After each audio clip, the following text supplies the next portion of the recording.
It is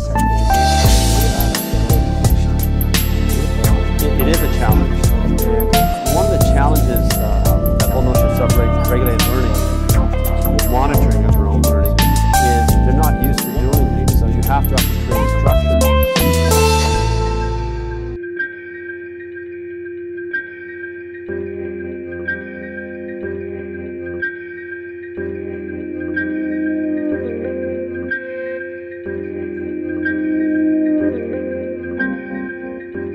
Assalamu alaikum and welcome to Interview of the Month. The Kingdom of Saudi Arabia is the world's largest petroleum economy, and the government is taking revolutionary steps to transform it into a robust knowledge economy. Today we have with us a stalwart from the biggest knowledge economy in the world, the USA, Mr. Steve Tokar, the director of the MBA program at the University of Indianapolis, and we are going to talk to him about developing the knowledge-based economy, the nitty-gritty of that. The Royal Commission Yambu Colleges and Institutes and the University of Indianapolis Athens campus are collectively running the executive MBA program for the Saudi nationals and expats here in Yambu. As far as the University of Indianapolis is concerned, it is more than 100 years old and one of the top universities in the world. So, Mr. Steve Tokar, welcome to Interview of the Month. Thank you very much. The very first question, in a knowledge economy, the human capital is the business product. You can sell the educational and the innovative intellectual products and services at a high value. So what are you doing at your university, University of Indianapolis, to help in the knowledge economy of the US? Well, knowledge is worthless without proper application. So the ability to apply knowledge is what will lead to success in the future. The foundation of the University of Indianapolis as a whole is on the basis of a liberal arts education, because a liberal arts education helps to prepare people for critical thinking in many different areas. Now, from that point, you go to graduate programs where you earn specialized knowledge in particular fields. The Masters of Business Administration is one of those fields. We take great pride in the fact that our professors have actual experience in business as well as academic credentials. This helps students to apply what they are learning to their job every day. Great. So application is important, like you said. Now, in the current global system, like you said, the innovation is important. Developing the cutting-edge technology is important because this can give a competitive advantage to an economy. So do you think it has become necessary for countries to develop the knowledge economy because the researchers in the labs of the universities and colleges can give them that competitive advantage? The roots of innovation occur in two areas. First is in basic government research. And then once that research fruits into a patent, typically commercial enterprises will then take it to the public. The other source is through university research. Again, once a patent is applied, then usually business takes over to provide that out to the public. So innovation typically is rooted within research for the government or for the university. There's also a third area, and that is the inventor working out of his garage. That requires sometimes a cultural shift. Many cultures in the world are not good at innovation. They're very good at copying, but not at innovating. This requires a change in attitude. Sometimes this attitude change can be gained through a liberal arts education. So technology transfer is equally important? Of course. Technology transfer between different countries, between inventors to business, from business to business. Okay, so in that sense, how important are the vocational and the technical colleges?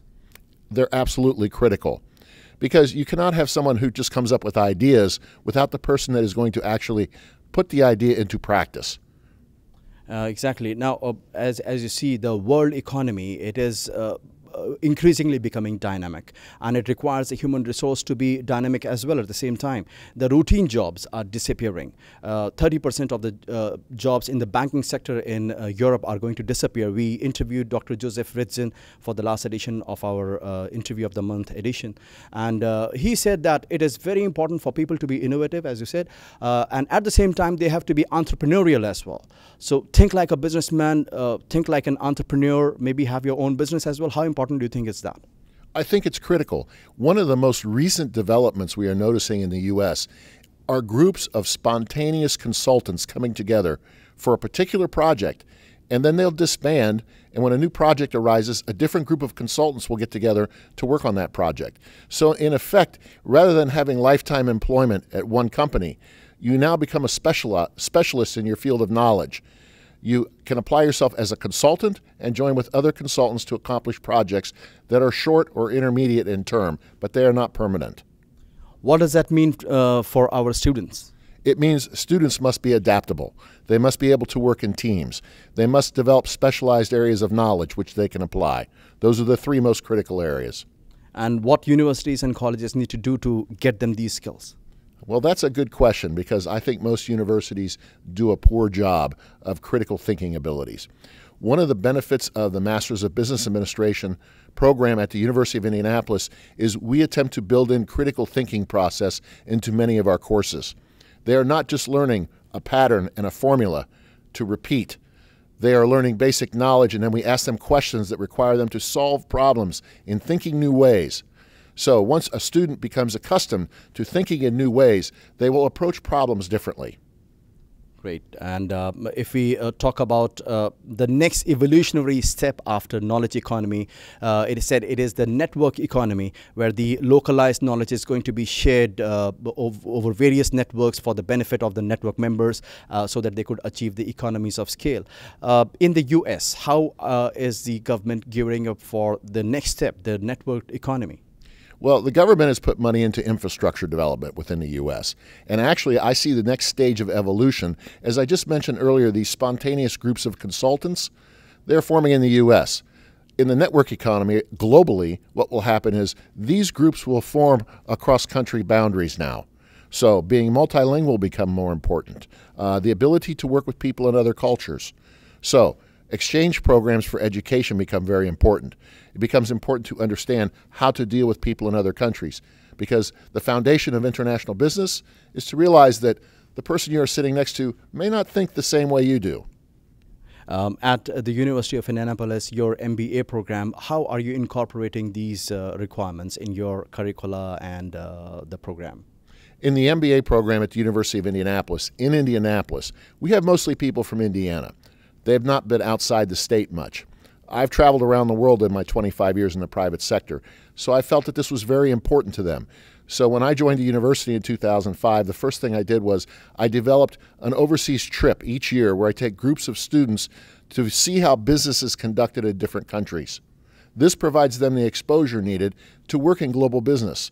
For instance, the state of Indiana, where I am currently living, we export 35% of our gross domestic product. So global supply chains and its management has become critically important today. So the faculty and student exchange programs is the answer, is that? Well, part of the answer is taking students to other countries. But as you mentioned, exchange students are also important. We have partnerships with various schools around the world that send their students to our campus in Indiana, where both our U.S.-based students gain exposure to other cultures and other cultures gain exposure to the U.S. culture. Mr. Steve Tokar, thank you so much for your time and sharing your knowledge with us. My pleasure. Thank you so much. So as you know, the knowledge is the catalyst and the connecting tissue in the modern economies. This has been an RCYCI Media Center presentation at the Royal Commission Yambu Colleges and Institutes. Thank you for being with us. It is a challenge. One of the challenges that Whole Notion Self-Regulated Learning is monitoring of their own learning.